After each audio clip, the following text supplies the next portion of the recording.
Welcome to the Profitable Painter Podcast. The mission of this podcast is simple: to help you navigate the financial and tax aspects of starting, running, and scaling a professional painting business. From the brushes and ladders to the spreadsheets and balance sheets, we've got you covered. But before we dive in, a quick word of caution. While we strive to provide accurate and up-to-date financial and tax information, nothing you hear on this podcast should be considered as financial advice specifically for you or your business. We're here to share general knowledge and experiences, not to replace the tailored advice you get from a professional financial advisor or tax consultant. We strongly recommend you seeking individualized advice before making any significant financial decisions. Welcome to the Profitable Painter Podcast, the show where painting contractors learn how to boost profits, cut taxes, and build a business that works for them. I'm your host, Daniel Honan, CPA, former painting business owner, and your guide to mastering the numbers that drive success. So let's dive in and make your business more profitable, one episode at a time. So today I'm super excited to speak with Amy Stewart out of Oregon. Welcome to the podcast, Amy.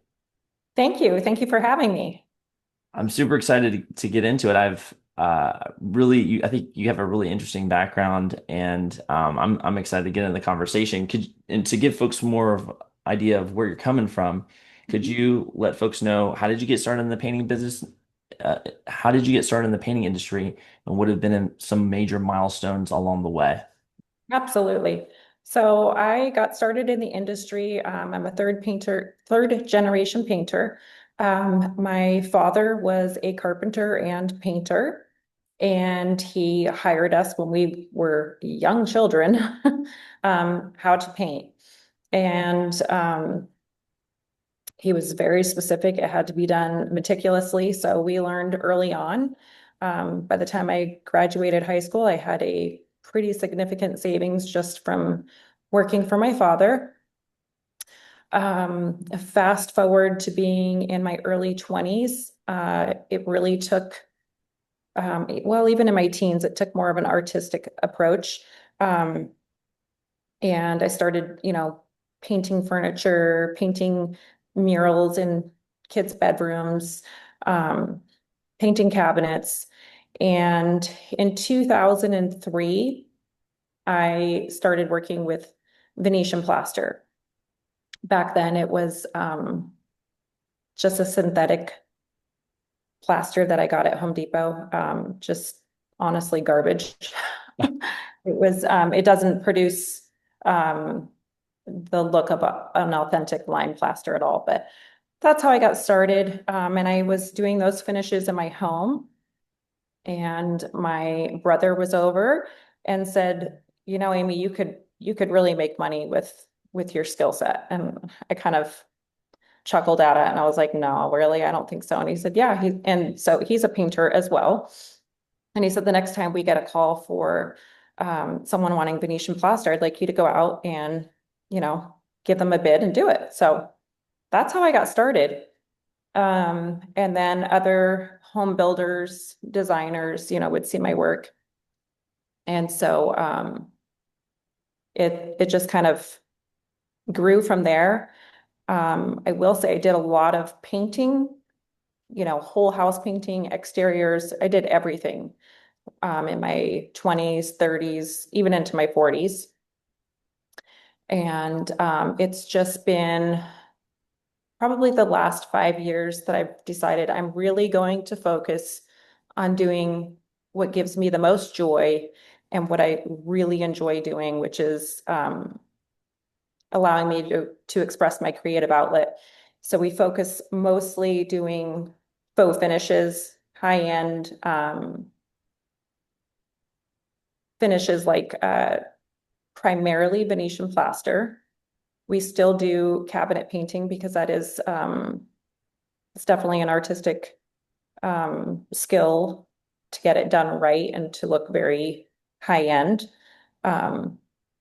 We do custom trim finishes. We do a lot of hoods above ranges, and that could be anywhere from a patinaed finish. It's really popular to have them plastered nowadays. Murals is a small part of my business.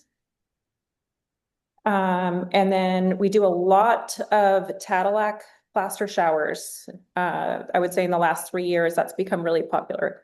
It's always been popular in Europe, and now the US is recognizing the value in it. So you don't have tile that's, constantly needing to be regrouted.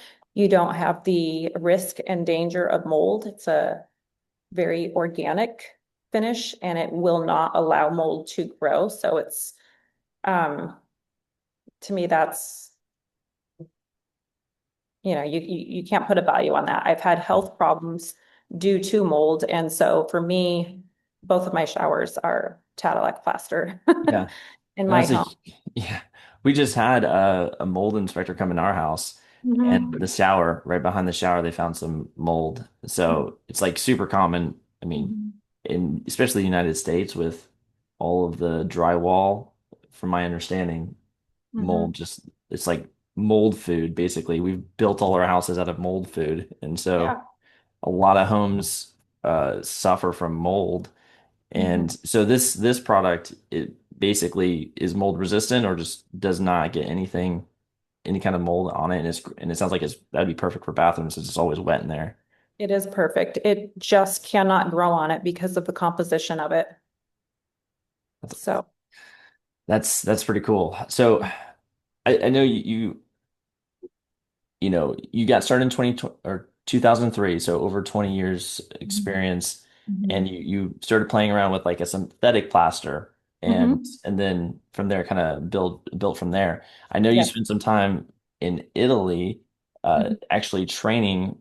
Mhm. What did you learn going overseas to train? One, I guess, what made you actually make that jump? Because that's a huge, you know, most people haven't left the country. Yeah. Let alone going overseas um, and training for an extensive period of time on, your craft. So what made you make that jump? Research.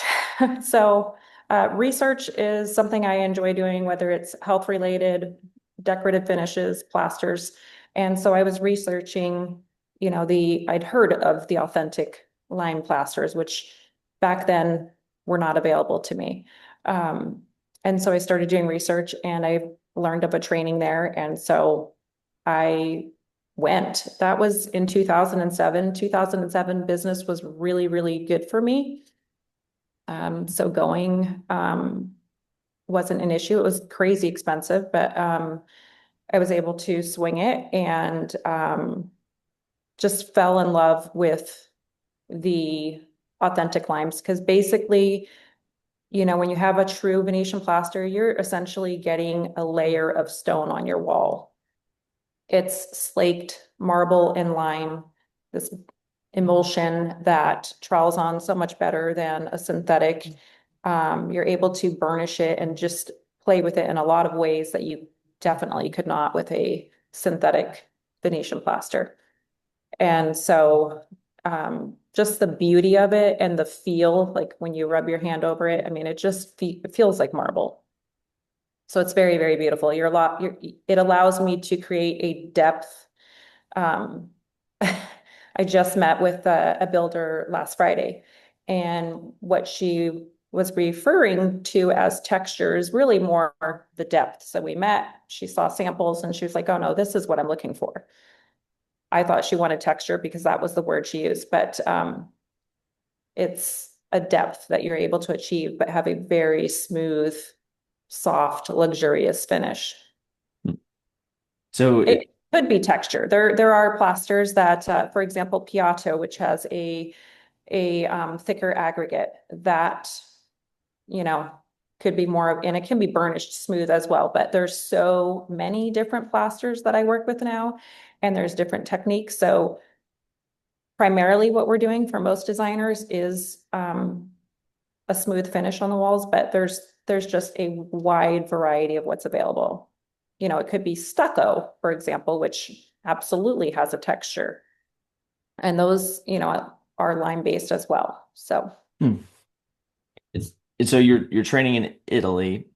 How Mhm. long was that? And it was basically focused on learning about working with the lime plasters. So how long were you there?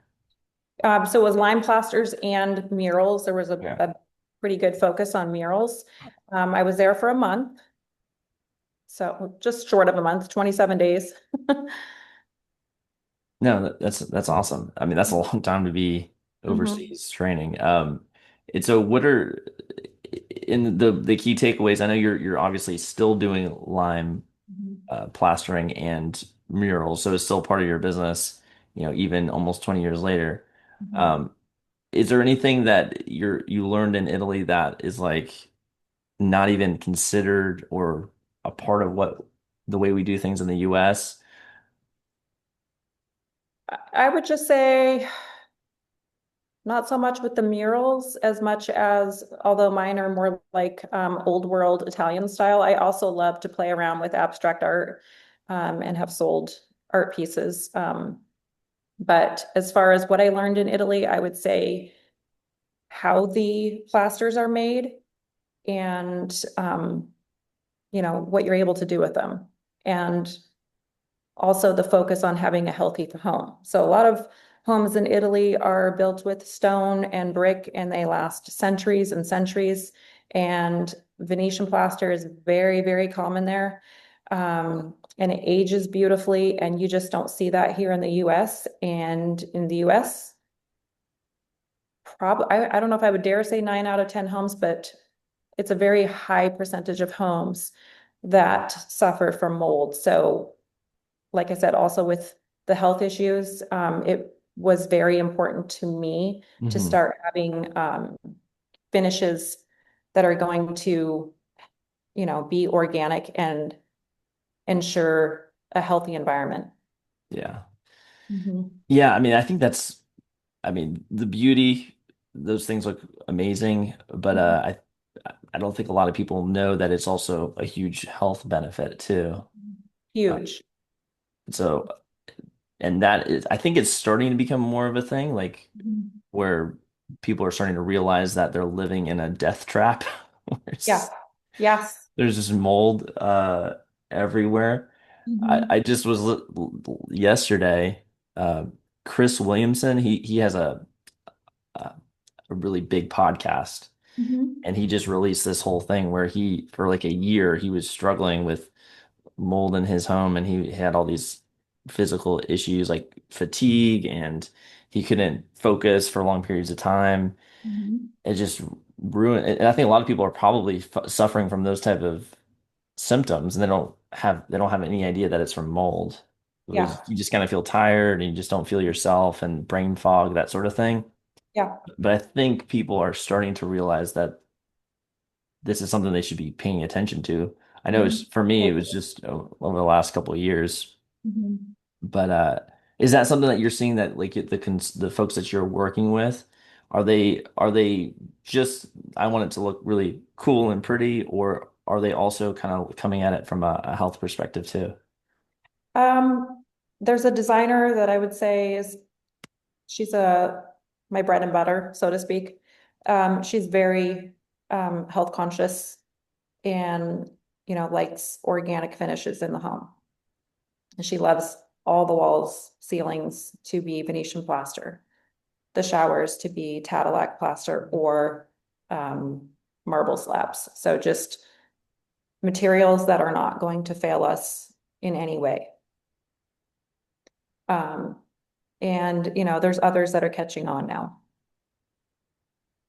And I'm guessing the reason why, well, one, we probably didn't quite know about the dangers of having drywall just everywhere. Mhm. But I would also guess that drywall is probably just a lot cheaper to build and to install. Are Mhm. there any I'm obviously Venetian plaster I would assume is significantly more expensive, but are there any other types that are more price conscious but still have the benefit of not being holding on to mold or creating mold in your home? Like for a wall finish? Yeah. Not that I'm aware of. And I want to touch on something you just said. So I recently had someone reach out to me. They're building and she just got her sheetrock done and everything. and she wants Venetian plaster, but she said, she just knows it's so much more expensive. There are plasters out there that are equivalent to the same cost as a gallon of paint. For example, Sherwin-Williams gallery paint, that's well over $100 a gallon. It's a great paint. I love it for cabinets. But you can get Venetian plaster in that same price range. Now it's the labor, of course, that is going to cost more than paint, Mhm. but your finish is going to last for centuries. So Yeah, you there's paint your walls and they need to be repainted perhaps every few years, every 10 years, depending, if there's kids, dogs in the home, how well it's taken care of. There's a lot of variable there, but Mhm. Venetian plaster will last for centuries. And it's very easy to repair. That's another beautiful thing I love about it. Um, one of the designers I work for, I did her whole house, and she, had some nicks that happened from someone carrying furniture in. We were able to go and repair it. You could never even tell it's there.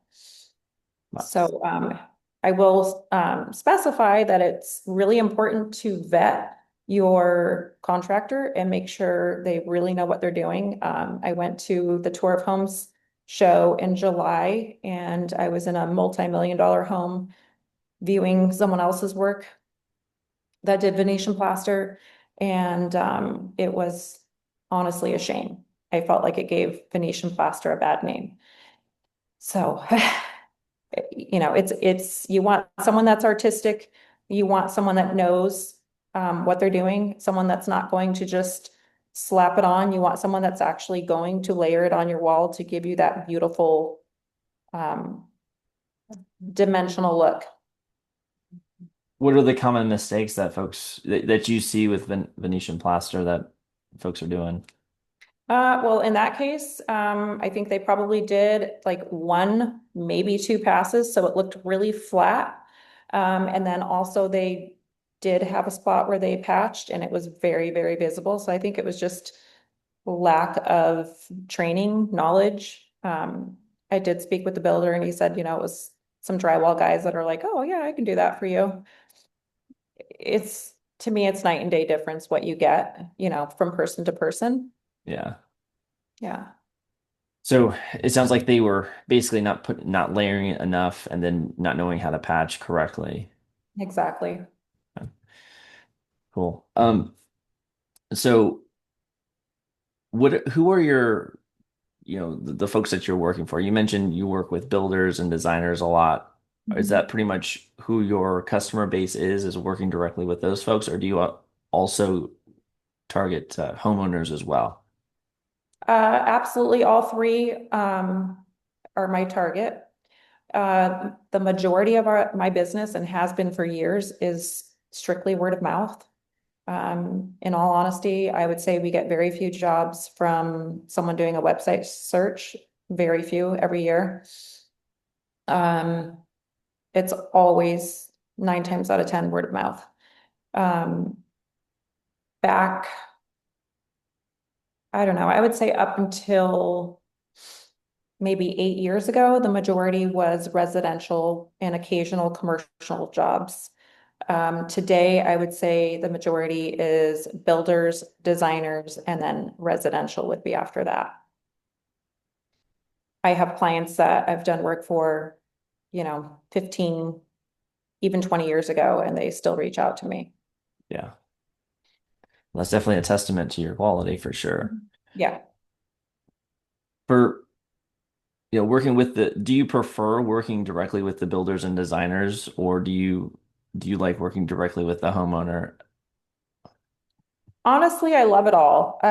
It's a very service-oriented job, and I love serving. I love seeing the smile on the builder's face, the designer's face, the homeowner. Like all of it is very rewarding. Um, so I can't say I prefer one over the other. Um, because at the end of the day, it's just very rewarding. Mhm. I The know. work I do, the thanks I get. it feels good.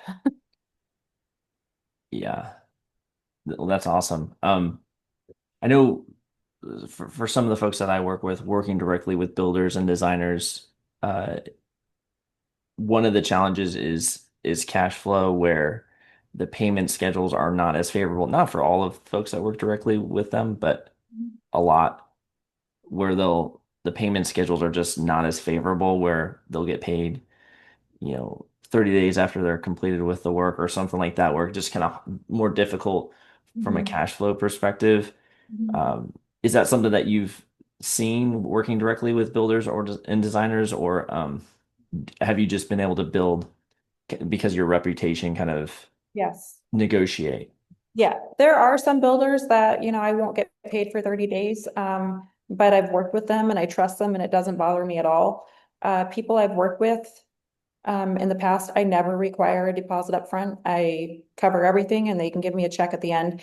Except if it's a project that's ongoing for months, and I'll require, maybe a quarter here and then maybe, actually I did 25% down and then payment upon completion because it took us 3 months, but we were doing, a massive house, 22-foot ceilings. We did Venetian plaster everywhere. So it was a really big project. I also have a savings built in, so I'm able to do that. What we do is, it's a very niche boutique style service. So I, I don't know. So it Money sounds hasn't. like your historical profits, you have a savings built up, and so Yeah, you're not as concerned with the cash flow because you just over the years you've been able to kind of take those profits and kind of have a cushion that cushion, you can kind of exactly. float those bigger projects, and it's not a big a concern for you, it sounds like. Yeah. Okay, well, that's awesome. I, Mhm. have you, I know you mentioned you've done pretty much all types of painting, whole house painting, and Mhm. um, do you find like working in Venetian plaster and doing these murals, like the profit margins are a lot higher than the kind of run-of-the-mill painting?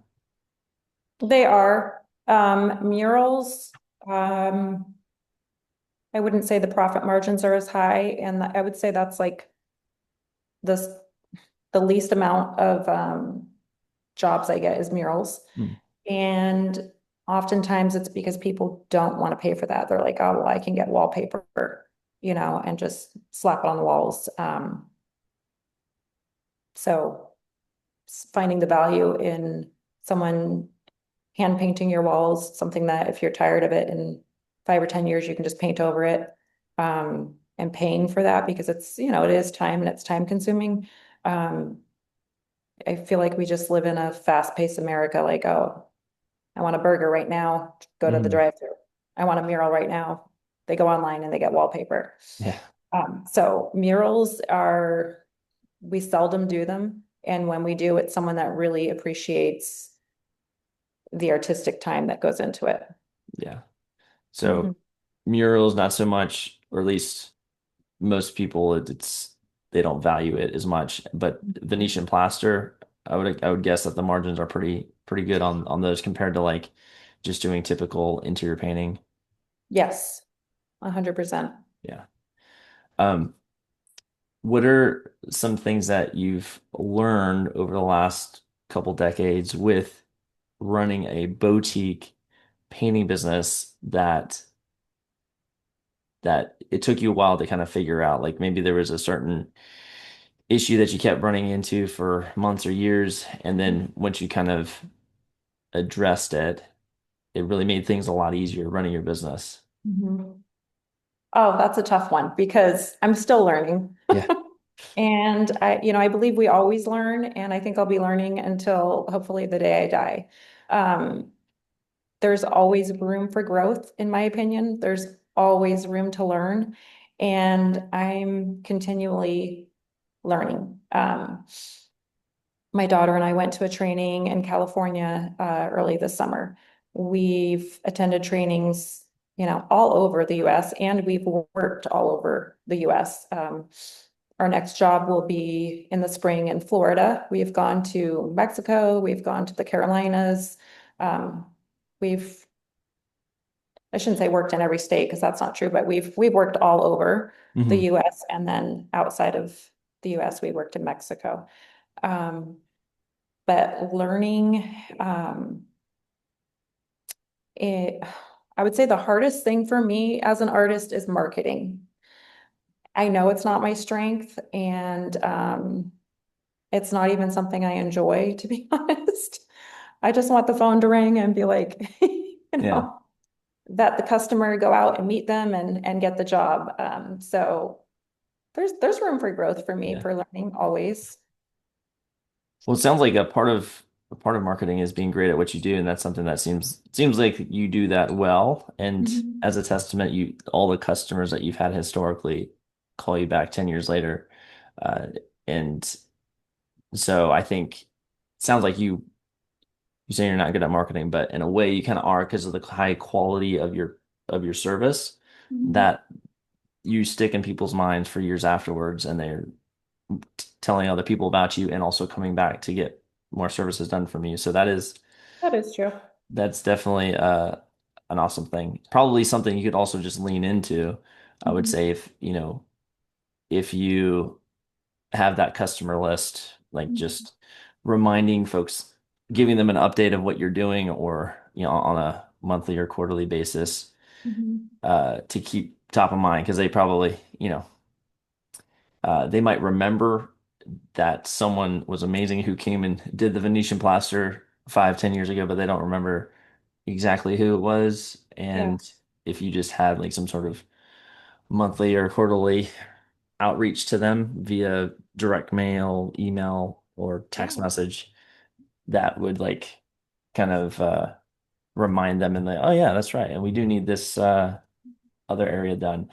That could be like a really simple marketing thing that you could do is just lean into what has already worked for you in the past, or just get more repeat and referral folks just by kind of not even being super salesy, just like I know some folks are doing like a newsletter, like Mhm. a direct mail piece, and maybe email too, that just kind of says like, here's kind of what's going on in the area, or if here's some cool things that have happened about my company or the neighborhood or whatever, to kind of make it interesting, but also just a reminder like, hey, I'm here and I do this thing, again, especially if you're going to different places like Mexico and things, people might be just interested in the cool things that you're doing.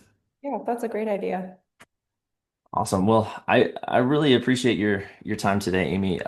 Do you have any other thoughts, or for the audience, like maybe someone listening is thinking about getting more into Venetian plaster or faux painting, Mhm. generally. Do you have any words of advice on how to deepen learning in that niche? Any resources or anything that you'd like to throw out there? I would say if it's your passion, follow your passion, and attend as many trainings as you can, and take what you can and learn from it.